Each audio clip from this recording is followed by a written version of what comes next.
100% assaut, le rendez-vous des assos.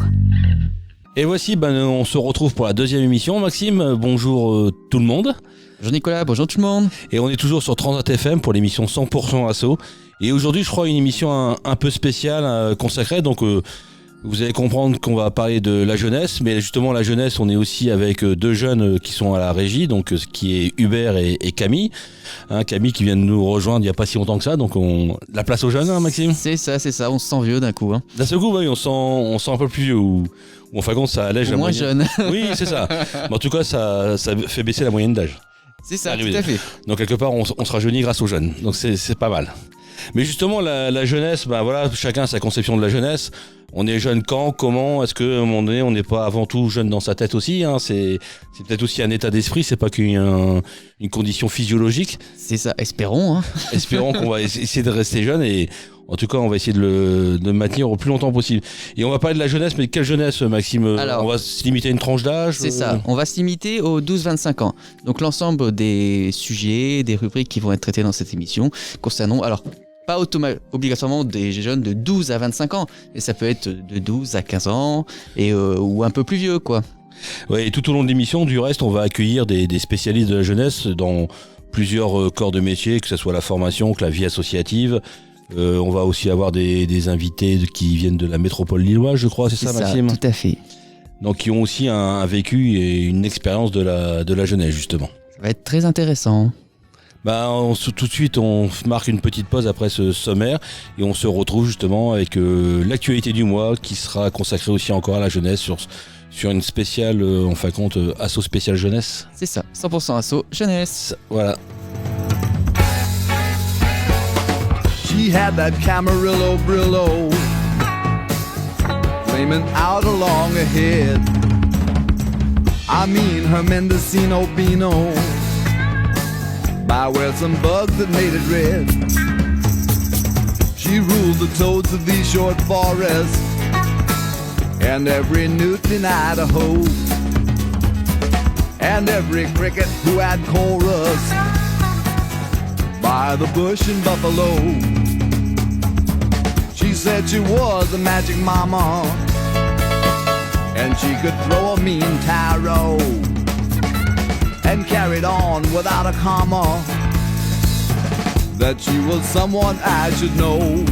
She had a snake for a pet and an amulet and she was breeding a dwarf, but she wasn't done yet. She had gray-green skin, a doll with a pin. I told her she was alright, but I couldn't come in. I couldn't come in right then. And so she wandered through the doorway, just like a shadow from the tomb. She said her stereo was four-way, and I just love it in her room. Well, I was born to have adventure, so I just followed up the steps, right past a fuming incense stencher, to where she hung her castanets. She stripped away her rancid poncho and laid out naked by the door. We did it till we were on concho, and it was useless anymore. She had a snake for a pet and an amulet, and she was breeding a dwarf, but she wasn't done yet. She had gray-green skin, a doll with a pin. I told her she was alright, but I couldn't come in. Actually, I was very busy.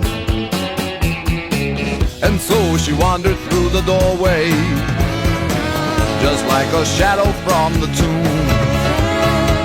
She said a stereo was four-way, and I just love it in her room. Well, I was born to have adventure, so I just followed up the steps, right past the fuming incense stencher, to where she hung her castanet.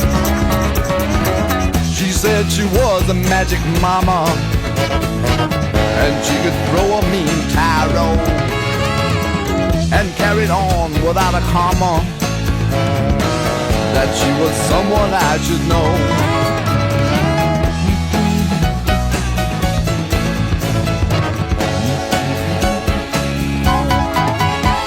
Is that a real poncho? I mean, is that a Mexican poncho or is that a Sears poncho? Transat FM. 100% assaut, l'actualité du mois. Après cet intermède musical, de retour sur Transat FM pour l'émission 100% assaut, et cette fois-ci une 100% assaut toujours sur une thématique consacrée à la jeunesse. Et on a le plaisir là, Maxime, aujourd'hui de recevoir un gars du Nord qui nous vient de Tourcoing, je crois. C'est ça. Aujourd'hui, nous accueillons Lucas de la Maison des Associations de Tourcoing. Bonjour Lucas. Bonjour. Bonjour. Et justement, on va en profiter pour saluer Denis Dalloin, qui est, je pense, le directeur de la Maison des Associations de Tourcoing. C'est bien ça.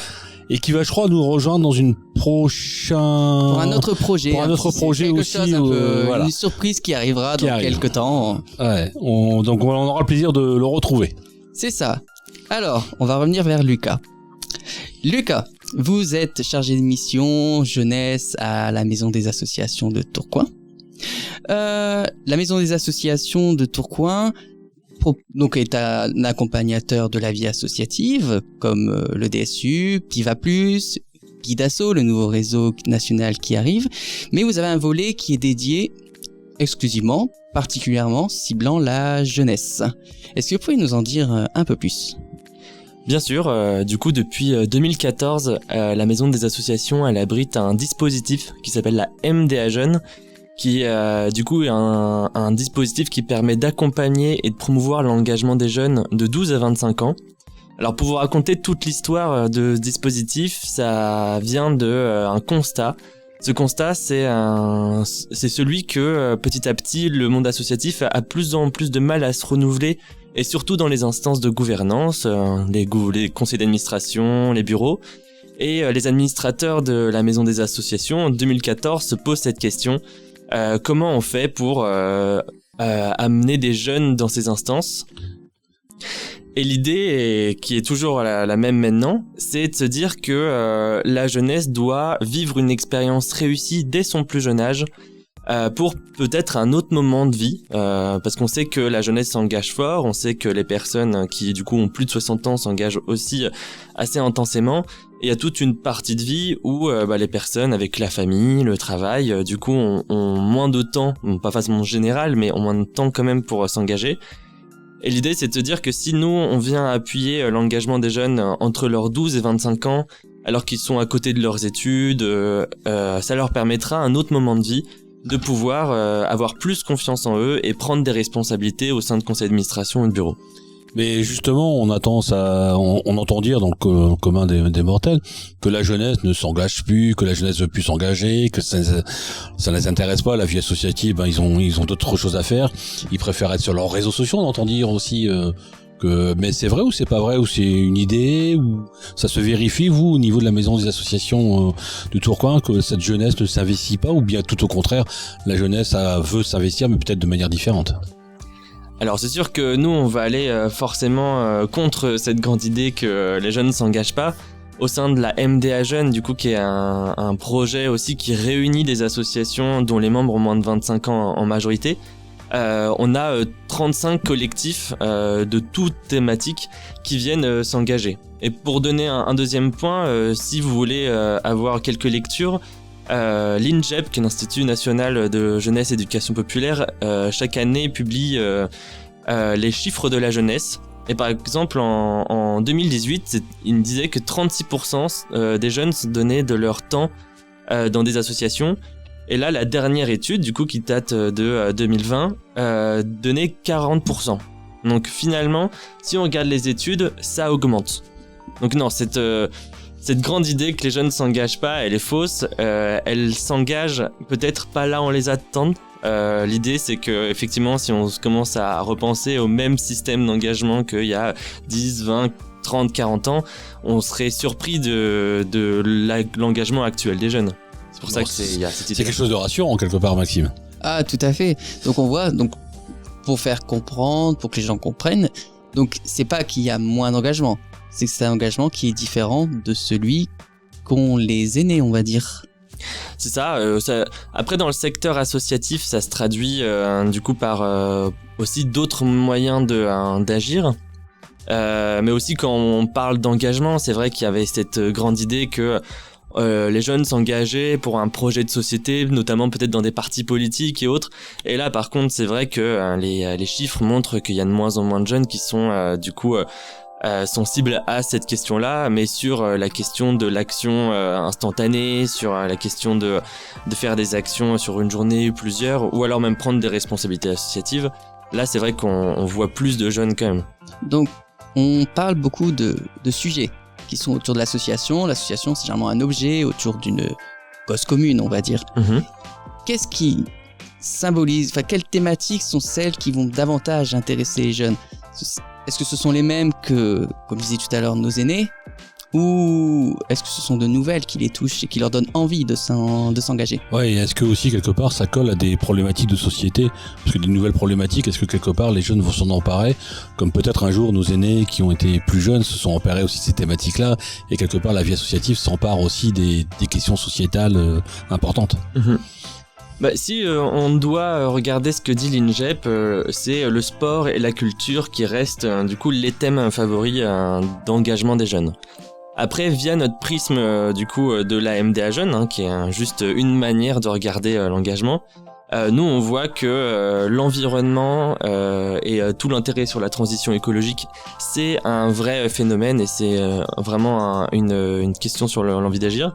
Et on a aussi toute la partie sur la mobilité et la question de aller voyager et voir le monde. Moi je vois que c'est deux piliers quand même d'un engagement des jeunes. Ouais. Okay. Tout à l'heure vous avez parlé 12-25 ans. Donc 12 ans, on peut se dire que c'est jeune. Donc en fait, mais vous allez les chercher au collège alors pour mener vos projets C'est ça. Ou bien c'est les enfants, ou c'est les jeunes qui viennent à vous parce qu'ils ont des idées, des projets et vous êtes un point relais. Alors c'est à deux niveaux à vrai dire. Nous on n'est pas juste un... En fait l'idée c'est qu'on s'enferme pas dans nos murs à la MDA Tourcoing. On va sur le terrain, on fait des actions dans les murs et on fait pas mal d'actions au collège. Pas forcément pour dire il faut que vous engagez absolument, mais l'idée c'est que on se fait aussi défenseur de cette belle loi 1901 et de montrer que en fait dès le plus jeune âge les collégiens peuvent s'emparer de leur liberté à s'associer et rien de dire en fait voilà c'est une des libertés que vous avez, c'est un droit. Déjà le message est assez puissant en soi. Et du coup, nous, on vient donner des exemples d'engagement, on vient faire en sorte que ils puissent faire émerger des projets au sein de leur établissement. On est acteur de la cité éducative de Tourcoing dans ce sens-là. Et après, on vient renforcer aussi l'éducation nationale, donc au collège, avec un partenariat du coup entre les collèges, les associations. Et pour citer quelque chose, par exemple, un de nos dernières innovations, c'est le hackathon des éco-délégués, où on va du coup une journée au niveau de la rentrée dans les collèges afin de réunir tous les éco-délégués pour leur faire prendre conscience de encore tout ce qui peut se faire sur la transition écologique de leur établissement et après les amener à créer des collectifs pour du coup prendre part à cette transition. La grande idée c'est de se dire que effectivement les collégiens mais même des fois avant ils ont déjà une envie un peu d'agir sur l'environnement. Et ça se prouve aussi, par exemple, le fait d'être délégué de classe et de commencer à avoir des postes de représentation. On voit que... D'être acteur. Voilà, d'être acteur, ça commence à être une grande idée à ce moment-là. Et donc nous, l'idée, c'est d'accompagner aussi l'éducation nationale pour englober le jeune un peu dans toute sa magnificence. Toute sa globalité. Toute sa globalité, ouais. C'est ça. On viendra après. Sur les autres aspects. Donc en fin de compte, on peut dire pour conclure, parce que voilà, c'est passionnant, mais on est dans un timing assez important. C'est quelque part la vie associative va défendre aussi des valeurs de laïcité, de citoyenneté, et quelque part vous formez les jeunes citoyens de demain, ou en fin de compte c'est pas que les jeunes citoyens de demain, c'est que vous formez les jeunes citoyens d'aujourd'hui. Exactement. Ça commence plus tôt. Et ça qui est important à retenir, c'est aussi comment, à un moment donné, dans cet accompagnement que vous avez, c'est que vous défendez des valeurs de l'éducation populaire, de la laïcité, de la citoyenneté. Et en fin de compte, on parle des jeunes citoyens de demain, mais en fin de compte, c'est des jeunes citoyens d'aujourd'hui, déjà. C'est ça, c'est même on fait partie d'un projet d'ailleurs qui s'appelle comme ça, Citoyen Ah bon aujourd'hui. Ouais. Je ne savais pas, donc voilà, très bien. On se rend compte, on va C'est dire. clair. Ah non, mais c'est très bien. Donc en tout cas, merci Lucas de s'être déplacé depuis le Nord Et pour de revenir toute à Boulogne façon- et d'y rester parce qu'on va vous retrouver sur une prochaine séquence, je crois, au sur Justement, de la dans cette thématique. Ouais, on est toujours dans le fil rouge de l'émission La Jeunesse sur les juniors associations. Merci, on fait une courte pause musicale et on se retrouve tout de suite après. Merci Lucas. Merci beaucoup. Bah après cette intervention brillante, et on va marquer une pause musicale, et on se retrouve tout de suite après avec deux de nos collègues, hein, Maxime, donc avec Delphine Debuche et Sandrine Fiolet qui sont en charge Des minutes assaut. Des minutes assaut. Pour cette Aujourd'hui émission. la minute assaut, et qui sera aussi une minute assaut consacrée à un dispositif jeunesse pour la jeunesse. I fell down to earth from 100 miles away, and somehow I still make it work.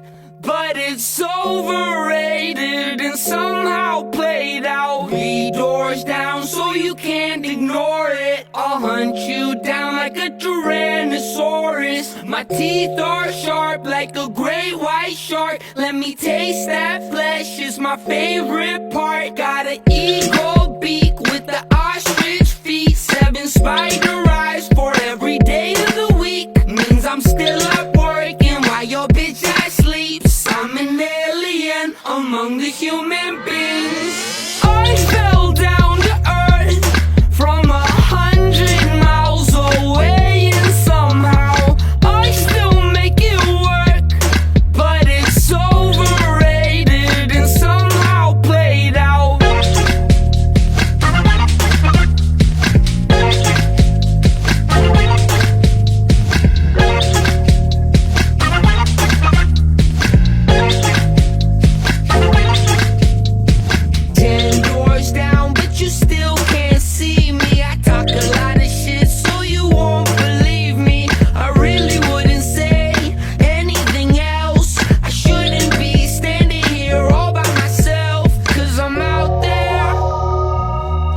Tell you that I'm out here on my own. I told you I was out there. Tried to tell you that I'm out here on my own. I fell down to earth from 100 miles away, and somehow I still make it work. But it's overrated and somehow played out.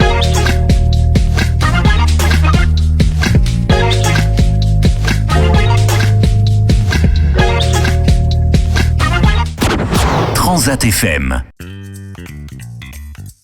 La Minute Asso sur 100% Asso. De retour après cette pause musicale dans 100% Asso sur Transat FM, c'est l'heure de Minute Asso, Maxime. C'est ça, c'est notre rubrique où nous interpellons des spécialistes sur un sujet bien précis qui touche les associations. Et là aujourd'hui c'est toujours sur la jeunesse, et là on va interpeller deux de nos collègues en fin de compte, hein, Tout à fait. sur le service civique. C'est ça, le service civique.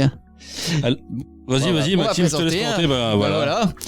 Alors, nous accueillons à nouveau pour cette deuxième émission Delphine Debuche, Ouais, qui est elle y tient, à sa grippe au micro, on n'arrive pas à la faire qui sortir. est responsable des ressources humaines et financières de l'association DSU, et Sandrine Fiolet, qui est chargée de mission à l'association DSU, et notamment sur le point d'information jeunesse. Bonjour mesdames. Bonjour. Alors, une question tout de suite à Delphine alors, directement. Alors Delphine, Allez, elle a l'habitude. c'est quoi le service civique ? Alors le service civique est une mission volontaire. C'est une expérience unique qui est ouverte à tous les jeunes de 16 à 25 ans et qui peut être aussi élargie aux jeunes de 30 ans en situation de handicap. Donc c'est ouvert à tous jeunes qui sont cette tranche d'âge-là. Oui. Et en fin de compte, le service civique, la mission, il va la réaliser où, Sandrine ? La mission, il peut la réaliser au sein d'une association, au sein d'une fondation, d'une collectivité territoriale. Tous ces d'un secteurs non établissement marchands, public. en fin de compte. Voilà, tout à fait. Et des exemples de missions, alors ça peut être quoi ? Parce qu'on parle de missions, Voilà. d'engagement, mais c'est remplacer par exemple un agent d'accueil parce qu'il y a un manque d'effectifs ou pas ou... Non du tout. Alors là, le Ça y est, service... elle se met en colère. Le service civique ne peut remplacer un salarié, ne peut remplacer un bénévole. Il vient en plus en collaboration, on va dire, d'une équipe salariée. Et ça peut être quoi des exemples de missions alors, Sandrine? Donc, le jeune en service civique peut intervenir dans 9 domaines d'action: le culture et loisirs, éducation pour tous, environnement, solidarité, sport, mémoire et citoyenneté, santé, intervention d'urgence en cas de crise, développement international et action humanitaire. Alors c'est très intéressant, c'est très riche on voit. Hein. Donc on parlait justement plus tôt dans cette émission de certaines thématiques qui motivaient les jeunes par rapport à d'autres. Et il y a quelque chose qui est revenu souvent dans l'émission, c'est la place de l'engagement. Parce que c'est pas un métier d'être en service civique. Non. Pour être en service civique, voilà, on apporte sa motivation, son savoir-être et c'est suffisant. Aucun diplôme n'est requis. Tout le monde a le droit à sa place au service civique. Et là, c'est des missions qui durent voilà, combien de temps? Quelques jours, quelques semaines, quelques mois? Alors, selon les agréments obtenus, ça peut aller de 6 mois à 12 mois. Nous, le DSU, qui avons un agrément intermédiation, nous possédons des missions de 8 mois actuellement. Et donc, alors pour être service civique, il faut s'adresser à qui? Comment un jeune qui nous écoute peut, ou une association qui voudrait tenter l'aventure avec un service civique? Il faut que je passe un agrément, il faut que j'ai des diplômes pour accueillir un service civique, ou comment je fais? Alors, par contre, aussi bien le jeune, alors peut-être le jeune, peut-être poser la question à Sandrine, comment on fait le jeune, et la structure peut-être Delphine pourrait y répondre. Alors, Sandrine, déjà, un jeune qui voudrait s'engager. Donc un jeune qui souhaiterait s'engager en service civique, déjà il peut venir nous rencontrer au point information jeunesse, Qui se trouve où? au passage Ciblequin, entre la rue Fédherbe et la place Navarin. Donc on l'accueillera avec grand plaisir, on lui présentera justement le service civique, on lui remettra un petit livret d'explicatif et ensuite il peut aussi se rendre sur la plateforme du service civique où là il aura tous les moyens de chercher en fonction de la mission qui l'intéresse. Ça peut être dans la région, même ailleurs, hein, si c'est quelqu'un qui souhaite faire à l'international, il peut également faire à l'international. Donc voilà, il y a la plateforme, mais nous on est là en premier lieu pour déjà les aiguiller. Passage Ciblequin à Boulogne-sur-Mer, hein, c'est Tout à ça. fait. Et justement, si on est une association ou une collectivité ou un secteur non marchand, comme disait Sandrine tout à l'heure, comment je fais pour avoir un service civique? Est-ce que faut que je passe un diplôme, que je monte un dossier? Il suffit de prendre contact avec la DDCS pour faire une demande d'agrément. Vous pouvez aller sur le site servicecivique.gouv ou vous pouvez venir nous voir, le DSU, qui portons un agrément intermédiation. Alors c'est quoi l'intermédiation? Alors l'intermédiation, nous avons un agrément qui nous permet de mettre à disposition d'associations, de fondations, enfin Tous les secteurs non marchands, des services civiques afin qu'ils puissent faire leur mission. Et juste une petite question très pratico-pratique, hein, il y a une gratification financière pour les services civiques ou pas? Oui, alors ils ont une indemnité qui est égale à peu près à 580 € par mois pour un minimum d'heures de 24 heures. Et après, si on est boursier, sur les cuissons, ça change On peut aussi. avoir des majorations selon les cas, si le foyer est bénéficiaire de Minima sociaux. voilà, minima sociaux, et si on est étudiant, bourse 5 ou 6, niveau 5 D'accord. ou 6. Ah, c'est super intéressant. Donc si les jeunes souhaitent encore être intéressés, Mais si des les associations structures aussi. souhaitent être intéressés, n'hésitez pas à venir rencontrer Sandrine et Delphine. Alors Sandrine Notamment au passage point d'information jeunesse. passage Chiblequin, ou Delphine à la maison des associations, aussi à Boulogne-sur-Mer, 19 rue de Vicardel. Merci mesdames. Merci bien, merci pour ces explications. Puis j'espère que ça va donner l'envie à plein de jeunes et plein d'associations d'avoir des missions de service civique. Merci bien et à bientôt. On ira vous recontacter. Au revoir. Merci. Transat FM. 100% asso, le guide asso. Toujours sur Transat FM dans l'émission 100% Asso, donc bienvenue à tous ceux et à toutes celles qui nous rejoignent. Et aujourd'hui, on est toujours dans ce fil rouge de la jeunesse, hein, Maxime, et on Tout à est fait. arrivé à la rubrique guide asso. Mais exactement, plus précisément, c'est quoi guide asso? Alors, Guidasso, c'est le nom du réseau national des structures d'accompagnement des associations. Donc anciennement Piva Plus localement et nouvelle structure nationale. Voilà, Guidasso. Nous, ce qu'on souhaite au travers Ouais. de ce réseau, c'est faire appel aux connaissances, aux expériences, Aux experts. Au-delà aux d'expérience expériences et aux expertises, quelque part, des membres du réseau dont le DSU fait partie et la Maison des associations de Tourcoing fait aussi partie sur le réseau là, ouais. Et justement, on profite d'avoir la main mise sur Lucas parce que Denis nous l'a confié pour l'après-midi. On l'a grippé à sa on chaise. fait du babysitting pour Denis justement aujourd'hui. On garde Lucas avec nous. Et Lucas, c'est un chargé de mission sur la jeunesse et justement la jeunesse associative et justement les juniors associations. Toujours en forme Lucas pour continuer À fond, on y va. Alors Lucas, peut-être rappeler brièvement chargé de mission, mais... Alors, la vie associative, c'est l'engagement. C'est ce qu'on disait tout à l'heure lors de la précédente rubrique où vous êtes intervenu. La liberté de s'associer et c'est le droit aux jeunes aussi de s'associer et de créer des associations. Et il existe donc une structure qui permet justement aux jeunes de s'associer, de créer des associations. Comme disait Nicolas, qui a un peu divulgaché la chose, c'est les juniors asso. Est-ce que vous pouvez nous présenter ce qu'est une junior asso ? bien sûr. Alors déjà, ce qu'il faut savoir, c'est qu'une junior asso, c'est une association de fête. L'idée, c'est que quand un collectif de moins de 18 ans a envie de se réunir, il ne va pas déclarer son association du coup en préfecture, comme une association classique. Il va se faire habiliter par le réseau national des juniors associations. Ce réseau est une association loi 1901 classique elle-même. Et le projet associatif de ce réseau, c'est de faire en sorte que des collectifs se montent un peu partout en France. Et que grâce au numéro de tirette et à toute l'expérience des salariés et des membres du réseau, les jeunes vont pouvoir avoir une approche facilitée du secteur associatif, notamment avec un compte en banque ou une assurance. Parce que même si la loi autorise du coup les Français à se réunir, il y a une autre loi qui est arrivée il y a pas si longtemps que ça, du coup qui est la loi égalité citoyenneté en 2017 et qui a quand même mis un cadre. Avant 16 ans, on peut créer un projet associatif avec l'autorisation des parents. Après 16 ans, sans l'autorisation des parents. Donc ça, c'est quelque chose qui n'existait pas du tout avant. Et donc c'était pour ça aussi que le réseau national a été créé. C'était pour permettre aux jeunes qui en fait ne peuvent pas avoir de compte en banque du coup avant leurs 18 ans d'avoir toute leur approche facilitée. Donc il y a un cadre juridique qui est proposé comme ça, qui est assuré. Oui, c'est ça. Et des partenariats avec des banques, des assurances qui permettent aux jeunes de pas avoir toutes les galères d'autres bénévoles. Ça lève des freins. Ça lève des freins, exactement. Mais alors, qui peut créer justement une junior asso et comment ? Parce que vous dites que même quelqu'un qui a plus de 16 ans, donc mineur, peut néanmoins, sans l'autorisation d'un représentant légal, créer son association. Donc on n'est plus obligé de passer par l'autorisation parentale pour créer en fin de compte le droit de s'associer. Non, du coup, effectivement, si un groupe de jeunes voudrait, à partir de 16 ans, créer leur asso de loi 1901, en pleine autonomie, ça serait totalement possible.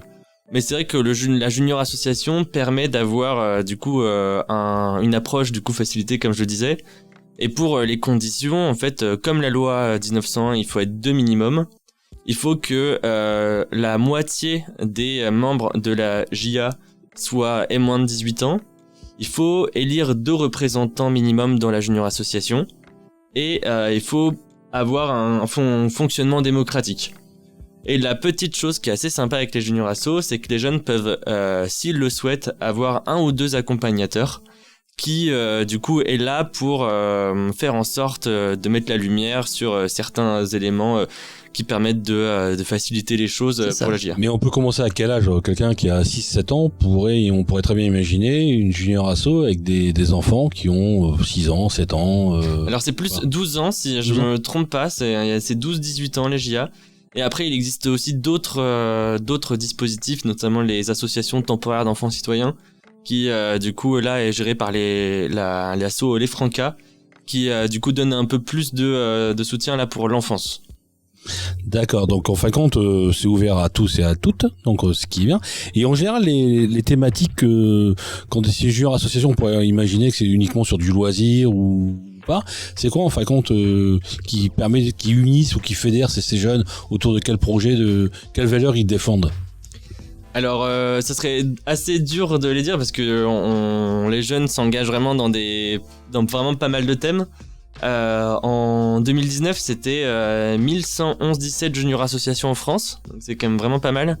Et si je dois par exemple donner 2 exemples de junior assos sur le territoire tourquenois, on a une junior association qui s'appelle les Explorateurs de l'engagement, qui est du coup une bande de collégiens et lycéens qui parcourent le monde à la recherche de pratiques qui permettent aux jeunes de s'engager. Et ils viennent en France du coup les valoriser et créer du coup ce livre citoyen aujourd'hui que je parlais un peu tout à l'heure et qui est aussi un projet. Et puis voilà. Et sinon on a aussi une autre asso qui s'appelle Ecoami. Et Ecoami c'est du coup aussi c'est un groupe de lycéens de Tourcoing qui viennent par exemple faire des ramassages de déchets sauvages, des animations dans des stands ou qui viennent faire sensibiliser les camarades sur les questions de développement durable. Donc voilà, c'est un peu voilà, et ils sont donc partout. s'il y a des jeunes auditeurs qui nous écoutent, on peut les renvoyer vers n'importe quel point d'appui à la vie associative, n'importe quel PIVA ou guide asso maintenant, tous sont habilités à conduire ce type d'accompagnement où il faut justement trouver la MDA jeune la plus près de chez soi. Est-ce qu'il y a une MDA jeune dans toutes les crèmeries ? Alors non, malheureusement il n'y a pas de MDA jeune dans toutes les villes, mais j'aimerais bien qu'un jour ça le soit. Par contre, du coup non, je pense pas qu'il y a encore tout le monde qui ait les connaissances pour accompagner les junior associations. Mais par contre, dans chaque département, il y a un relais départemental des junior associations qui permet de faire les premiers contacts avec les jeunes pour peut-être répondre un peu plus aux envies locales de Boulogne. Si des personnes cherchent une personne pour les accompagner sur des dynamiques junior associations, dans le 62, c'est aussi la Ligue de l'enseignement et c'est le relais départemental s'appelle Naoufal Yayaoui. D'accord, merci. Alors, on voit que vous êtes très investi depuis un moment, ça fait des années que vous êtes sur ce genre de projet. Ça fait 5 ans, ouais, maintenant. Et donc, ce qu'on parlait, parce qu'on en a discuté un peu avant, vous souhaitez capitaliser un peu quelque part sur toutes ces expériences de jeunes. Et donc, vous m'avez parlé d'une exposition, de projet. C'est ça. T'as affaire au off, toi, alors, donc tu savais qu'il y avait une expo. Ah bah moi, hein. Ah ouais, ça, je m'arrange. tu fais de toujours, l'investigation. C'est ça. Ouais, en 2019, non, 2020, on a créé une. 2021 d'ailleurs, je me trompe de 2 années. Ah, c'est vrai qu'on a du mal à compter. On là. a perdu 2 années, c'est Ouais, ça. c'est ça. On n'a pas capitalisé là. Non. On a créé une exposition qui s'appelle Junior Asso en Action. Et en fait, l'idée, c'était de faire une interview de chaque junior association qui ont un peu bercé l'histoire de la MDA Jeune. Au total, on a accompagné une 30aine de JA. Mais du coup, l'idée là, c'était d'en mettre 10 en valeur avec à chaque fois une thématique différente autour du sport, de la musique, de la mobilité, de la transition écologique. Et du coup, on en a créé une expo sur Kakemono, donc qui fait en sorte d'être déplaçable facilement. Et on vient la disposer dans les collèges et lycées, surtout dans les CDI. Et l'idée, c'est de faire en sorte d'inspirer les jeunes du coup face à cette exposition. Et ça marche parce que du coup, il y a déjà une junior asso là depuis qu'on l'a qui s'est créée. Il y a les centres de documentation et d'information. CDI, oui. Mais cette exposition, elle est transposable dans d'autres départements ou bien elle est vraiment Tourcoing et toutes les assos difficilement compréhensible pour quelqu'un qui habite Boulogne par exemple? Non, toutes les assos sont tourquenoises, hein, c'est un peu juste la spécificité de cette expo, mais par contre on peut la prêter, oui, il n'y a pas de problème, et elle sera elle parlera autant des Boulonnais, c'est ça? Des Boulonnais, des Boulonnaises, oui, bien sûr. Que à des Tourquenois ou des Tourquenoises. D'accord, merci bien. Donc merci Lucas pour nous avoir consacré une bonne partie de votre après-midi. On va vous laisser repartir dans le Nord, vous rendre à Denis, parce que voilà, il nous avait juste confié pour un petit bout de temps. Ça a joli manqué là. Ouais, c'est ça. Depuis tout à l'heure, j'ai que des appels. Quand est-ce qu'il revient? Merci en tout cas d'avoir fait des déplacements de Tourcoing. Merci pour ces éclairages. Je pense que ça peut inspirer plein de jeunes, plein de collectifs, ou en tout cas plein aussi d'animateurs peut-être de centres. Là où il y a des jeunes, en fait, de collèges, de lycées, d'accueil de loisirs, de mineurs. En tout cas, merci bien et bon retour dans le froid, le nord, parce qu'ici aujourd'hui il fait beau sur la Côte d'Opale, mais on était enfermés dans un studio, c'est bien. Loin de la mer. J'ai fait quelques mouettes quand même, c'est sympa. Ah ouais. On peut vous en prêter des mouettes. Même les goélands si vous voulez. Merci bien Lucas et Merci à bon vous. retour et à une prochaine j'espère. Merci très Lucas. Alors un homme du Nord chasse un autre homme du Nord, mais bon là c'était un nouvel homme du Nord qui connaît bien la région parce qu'il est effectivement attaché. Donc on va le retrouver tout de suite après cette courte page musicale. Et on se retrouve pour l'invité du mois, je vous dirai, ce sera passionnant aussi. Lost my shape, trying to act casual. Can't stop. I might end up in the hospital, changing my shape. I feel like an accident. They're back to explain their experience.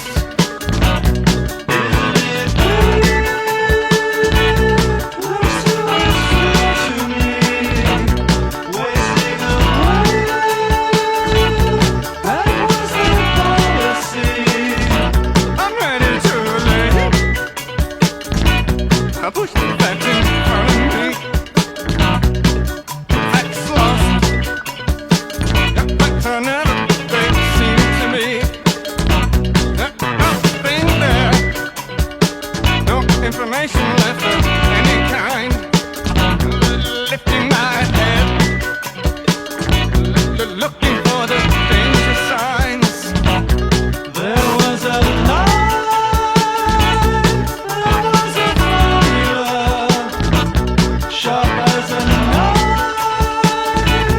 fast but not enough. There was a line, there was a formula, sharp as a knife, fast but not enough.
The island of Dom.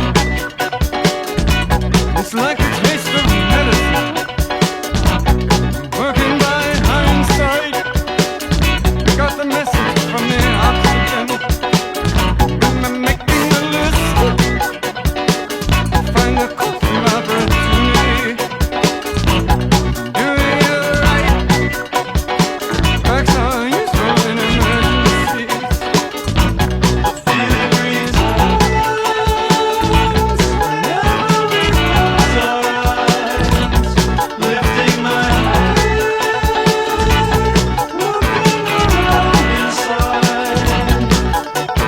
Facts are simple and facts are straight. Facts are lazy and facts are late. Facts all come with points of view. Facts don't do what I'm into. Facts just twist the truth around. Facts are living turned inside out. Facts are getting the best of them. Facts are nothing on the face of things. Still waiting. I'm still waiting. I'm still waiting.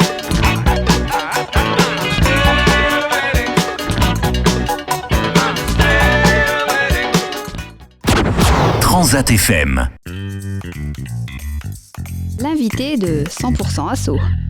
Toujours sur Transat FM, c'est 100% Asso et le temps est venu de rencontrer un homme particulièrement investi dans dans cette notion d'engagement de la jeunesse, hein, c'est ça Maxime? Et oui Nicolas, nous avons la joie d'accueillir et de vous présenter sur Transat FM Didier Soltisiak. Bonjour Didier. Bonjour. Bonjour aux auditeurs aussi. Ouais, c'est ça, auditeurs, auditrices qui nous écoutent sur Transat FM, dans l'émission 100% Asso.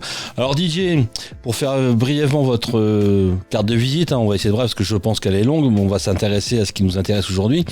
Didier, vous êtes coordinateur de formation et de projet au CMEA Nord-Pas-de-Calais, c'est ça? C'est ça.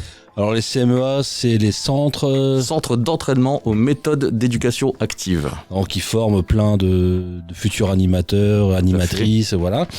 Et donc vous connaissez pas mal de jeunes, vont croiser votre chemin. Oui. Alors soit par l'intermédiaire, parce que vous êtes aussi dans l'animation volontaire, les BAFA, C'est le ça. brevet d'aptitude aux fonctions d'animateur, mais aussi sur les BPGEF, sur les DGS, et voilà, tout ce qui est autour de l'animation, l'éducation populaire. Tout à fait. Et dans ce Boulonnais, vous êtes présent sur des BAFA et des BPGF justement, on vous voit régulièrement. C'est ça. Alors Et vous Didier, êtes cette année, amoureux du effectivement. boulonnais aussi. c'est ça. Plutôt, je suis toujours content Voilà. d'être sur le secteur, effectivement. Vous venez de Lille, c'est ça, pour signaler à tout le monde, voilà. Plus Un précis- Lillois remplace un Lillois. Oui, c'est ça, voilà. Plus précisément de Roubaix, j'y tiens. Oui. Ah ben... Un Roubaisien remplace un Roubaisien. Alors, Non, c'était Tourcoing. Tourcoing, non, mais on a eu. Alors Didier, pour commencer, Oui. engagement, éducation populaire, donc ce sont des notions qui vous sont chères, je pense. Ouais, tout à fait. Je dis très souvent que quand je me présente que j'ai 29 ans d'expérience et d'engagement dans l'éducation populaire et dans différents milieux associatifs. Ça s'est traduit dans la première partie de ma vie par des activités d'intermittent du spectacle, et j'ai très souvent utilisé le support artistique, plutôt musical du coup, pour porter des valeurs qui à l'époque j'avais pas forcément identifié que c'était de l'éducation populaire. On va dire que je le faisais sans forcément le savoir, c'est ça. Comme Monsieur Jourdain. Et puis exactement. Et puis le fait d'arriver au CMEA Nord-Pas-de-Calais, ça a un peu validé un peu toute une démarche que j'avais depuis plusieurs années. Et puis j'ai pu mettre des mots sur ce que je faisais. J'ai pu peut-être théoriser un petit peu plus ce que je faisais. Pour conforter mon idée et ma démarche d'engagement et d'éducation populaire. Mais justement, les CMA, c'est une structure d'éducation populaire qui transmettent des valeurs humaines, sociales, indispensables à la vie. Mais en quelques mots, est-ce qu'on pourrait donner une petite définition de l'éducation populaire? Pour que tout le monde soit clair sur le... Alors je sais que c'est très dur en quelques mots et après 29 ans d'expérience. Et Ça va être dur. c'est marrant, on en parlait encore hier en réunion sur cette définition de l'éducation populaire. Alors au CMEA, on a tendance à dire, puisque la fondatrice des CMEA, Gisèle Defailly, avait défini l'éducation populaire comme l'éducation de tous, pour tous et à tous les instants. Donc ça, c'est la définition, on pourrait dire, des CMEA de l'éducation populaire. Cela dit, quand on regarde l'histoire, en tout cas les 2 derniers siècles d'histoire, l'éducation populaire, c'est aussi l'éducation, c'est je pense aussi avant tout l'éducation, j'ai envie de dire à la politique, mais à la politique au sens noble du terme, pas apprendre ce que c'est que l'UMP, la droite ou machin, tout ça, c'est pouvoir s'intéresser au monde politique, à la vie citoyenne. La vie de la cité. C'est ça, et permettre à tous les citoyens d'avoir toutes les clés de compréhension de l'environnement dans lequel il évolue pour mieux s'en emparer, pour mieux s'émanciper. Être acteur.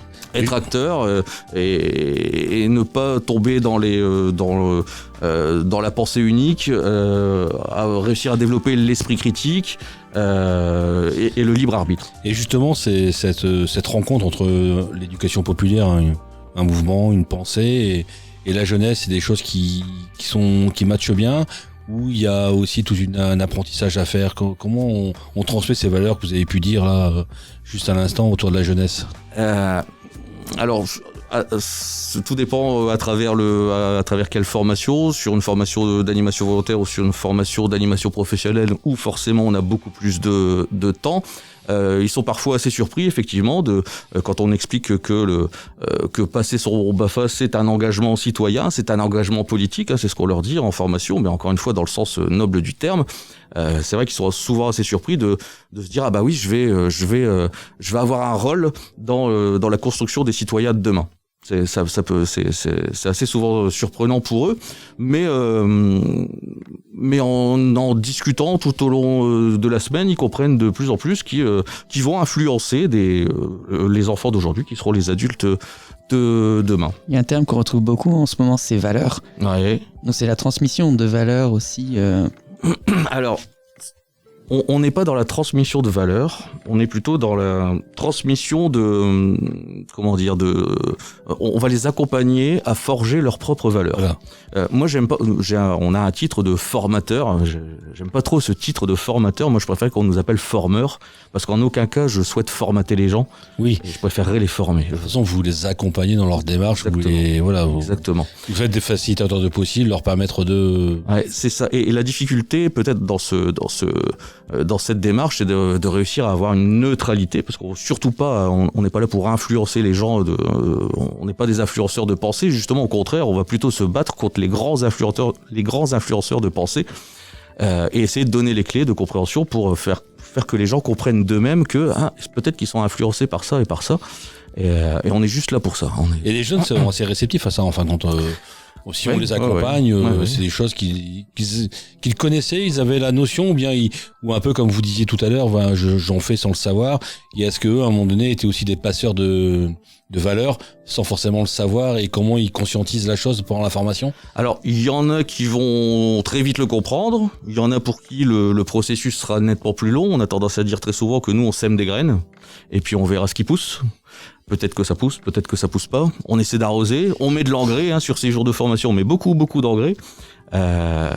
Donc c'est assez variable, il y en a qui vont... Et justement, là, parce qu'on était avec les CMEA quand même, puis vous parlez de graines, je conseille à tout le monde de lire Graines de crapule. Ah oui, tout à fait. Ouais, voilà, complètement. Ouais, de Vigny, donc... C'est le genre de document qu'on a à disposition sur une semaine de stage. Et franchement, je conseille à tous les animateurs et tous ceux qui accompagnent, enfin, contre la jeunesse, de lire Graines de crapule. Et ça n'influence en rien, ça éveille l'esprit. Et ça nous permet de réfléchir. Ouais, tout à fait. Alors, vous êtes formateur BAFA, comme on l'a bien compris. Hein. Oui. Alors, et militant. Mais là, on va s'intéresser à ça. On va s'intéresser à ça. Car l'animation, c'est souvent le premier contact pour des jeunes avec le monde professionnel. Ouais. Donc, le BAFA, c'est un diplôme. Aussi, c'est un brevet qui permet une montée en compétences. Comment motiver les jeunes qui se posent des questions à intégrer justement l'animation, à intégrer une montée en compétences au niveau de l'animation? Qu'est-ce que ça peut lui apporter dans sa vie? Voilà. Alors, passer le BAFA, et puis tout ce qui va en découler derrière, c'est-à-dire vivre des sortes de loisirs, des colonies de vacances, c'est avant tout une expérience humaine, riche, forte. Au départ, les 2 premiers jours de stage, chacun est encore un petit peu sur la réserve, et puis dans son petit cadre de référence, et au fur et à mesure de la semaine, et c'est notre boulot, nous, les formeurs, de réussir à libérer la parole.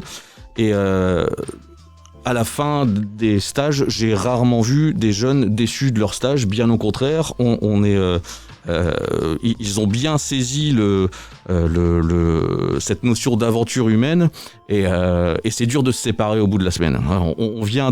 On a 30 personnes qui se connaissent pas. À la fin de la semaine, c'est les meilleurs amis du monde qui n'ont pas envie de se séparer. Donc rien que pour ça, je conseille ça à tous les jeunes.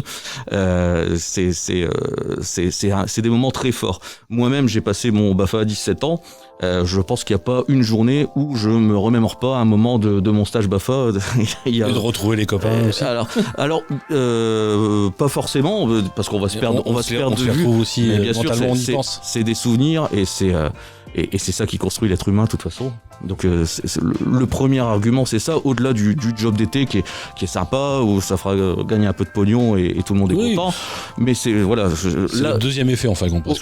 Peut-être que les jeunes au départ se disent tiens, je vais y aller pour gagner un peu de pognon, mais ils en ressortent avec une aventure humaine fabuleuse et qui reste gravée à vie. Et je leur dis, mais profitez de ces moments-là, parce qu'il n'y aura pas 2 fois. Voilà, c'est ça. Après, on pourrait passer son BAFA 3 fois. Ouais, non, mais bien sûr. Mais quelque part, en fin de compte, être animateur, c'est, comme vous dites, c'est pas qu'un job. C'est pas qu'une aventure humaine. On se forme l'esprit citoyen. derrière le BAFA, quelque part, on n'est pas qu'un animateur. À la fin de ça, on est un jeune citoyen qui va être aussi, qui va passer aussi peut-être des valeurs, des capacités d'apprentissage à d'autres jeunes. C'est un peu tout ça qu'il faut aussi peut-être arriver à défendre dans des formations ou des discours qu'on a sur le BAFA. Ou sur l'animation en tout cas. Tu parles de la montée en compétence. La montée en compétence, et puis quelque part être animateur n'est pas que quelqu'un qui va faire un jeu. C'est bien c'est un animateur, c'est quelqu'un qui va mettre en mouvement une pensée aussi chez le jeune. Et ouais, tout à fait. Ça aussi qu'il faut aussi bien sûr. Alors, mais ça c'est un élément des fois qui peut faire peur et puis qui peut faire débat et qui peut même aller plus loin, faire polémique. Là, on est en ce moment en période d'élection présidentielle. J'ai absolument rien contre et j'encouragerais même. Après, il faut avoir les éléments pour le faire. Les animateurs à pouvoir en discuter avec leur public. Tiens, mais qu'est-ce qui se passe en ce moment ? C'est les élections présidentielles. Parlons-en sans jamais influencer le public. Mais ça, effectivement, ça fait partie du rôle aussi, selon moi, selon les CMA en tout cas, dans une démarche d'éducation populaire, de pouvoir en discuter avec les jeunes. Donc ouais, ça va forcément, bien sûr que ça va au-delà de mener des temps d'activité, de mener des temps de jeu. De comprendre aussi l'actualité, une éducation aux médias, c'est une éducation à la pensée, enfin. Tout à fait. Il y a ce fameux triangle éducatif, alors je vais pas faire raccourci ici. Non. Il y a 3 éléments qui nous influencent dans la vie et dans notre éducation. C'est la famille, c'est le premier point, c'est l'école, le deuxième point, et puis le troisième point, c'est un peu le reste, et l'éducation populaire en fait partie. Donc si on peut être une alternative à la famille et alors c'est pas contradictoire, c'est complémentaire. C'est complémentaire, en fin de compte, c'est le triangle qui favorise en fin de compte la montée en compétence, la conscience. En tout cas, c'était fort intéressant et on pourra en discuter longtemps, j'ai l'impression, avec des années d'éducation populaire. Oui, tout à fait. Je pense qu'on pourra toujours en discuter. Et on sera pas d'accord, et c'est ça qui est super. C'est ça, et alors, en fin de compte, on n'est pas d'accord, mais quelque part, on veut aller au même endroit. C'est ça qui est assez amusant. Mais dans toute démarche pédagogique, il y a tout le temps, il y a du débat et il y a de l'argumentation, et c'est ça aussi qu'on cherche dans nos formations. On demande aux stagiaires de se positionner, mais toi tu ferais quoi ? Il n'y a pas de bonne réponse. Amener les gens à réfléchir. Chacun a la somme de vérité, c'est une somme de vérité. Exactement. En tout cas, merci Didier pour ce côté très très passionnant. On aurait pu continuer, mais voilà, on est limité par le temps, on est calibré. Okay. Merci, j'espère qu'on pourra se retrouver dans prochaines émissions ou je ne sais sur d'autres terrains. N'hésitez pas à aller sur le site des CMA, cmanpdc.org. Il y a plein de docs aussi, d'informations, de références, c'est intéressant justement, il faut y aller. Ça fait partie de ça aussi, l'éducation populaire 2.0. Merci Didier. Merci à vous. Transat FM 100% asso, l'agenda. On se retrouve sur Transat FM, toujours dans l'émission 100% asso, et nous accueillons pour une première fois à la table au micro Camille. Bonjour Camille. Bonjour Nicolas. Et Camille qui va nous parler justement de ce qu'il y a à faire ce mois-ci, le mois qui arrive. Et elle va nous présenter dans sa chronique agenda toutes les activités par les associations. Je te laisse le micro Camille.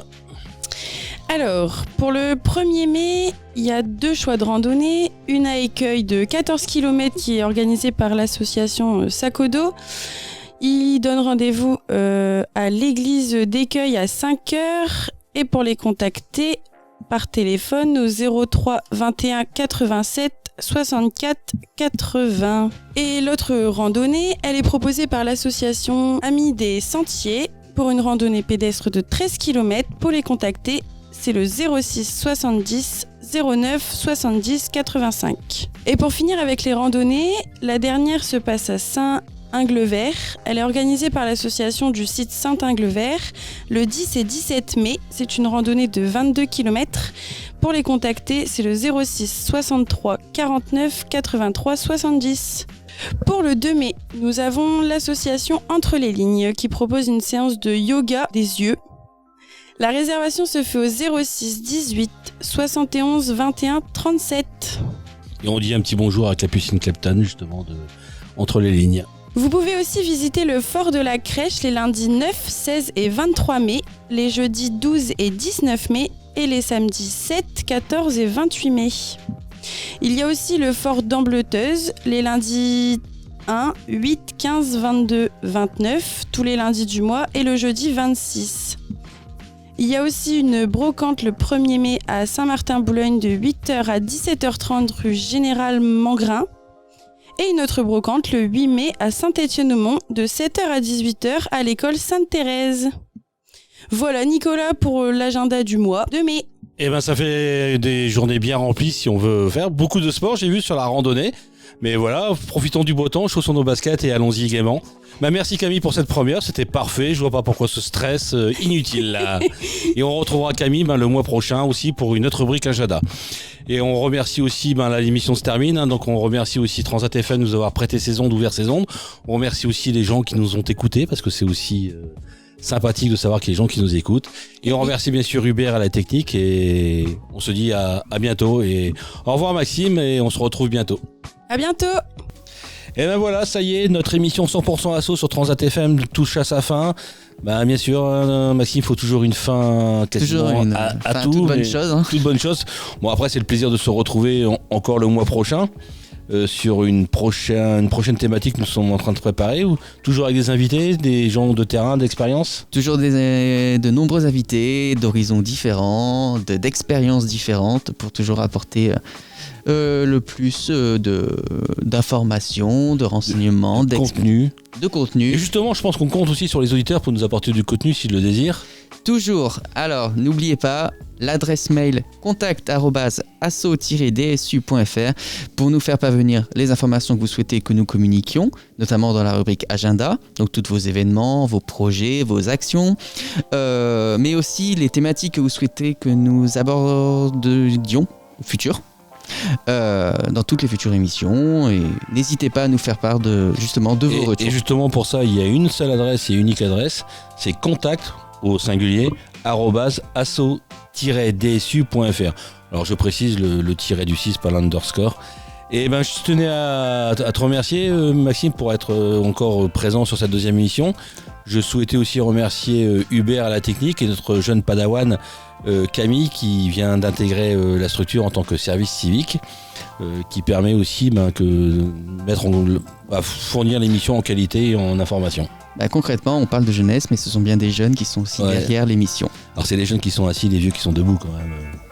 Oui, bref. Et on remercie aussi tous les invités qu'on a eus aujourd'hui et qui ont apporté leur contribution à la réussite de l'émission. Et aussi merci encore à Transat FM de nous accueillir, de nous faire confiance et faire confiance aussi à la jeunesse au niveau de la technique. À bientôt tout le monde, à bientôt Maxime, Hubert merci, Camille merci. On se retrouve le mois prochain, le 3e mardi. Voilà, c'est maintenant une habitude qu'il faudra prendre le 3e mardi de chaque mois sur Transat FM pour 100% Asso. À bientôt. Au revoir.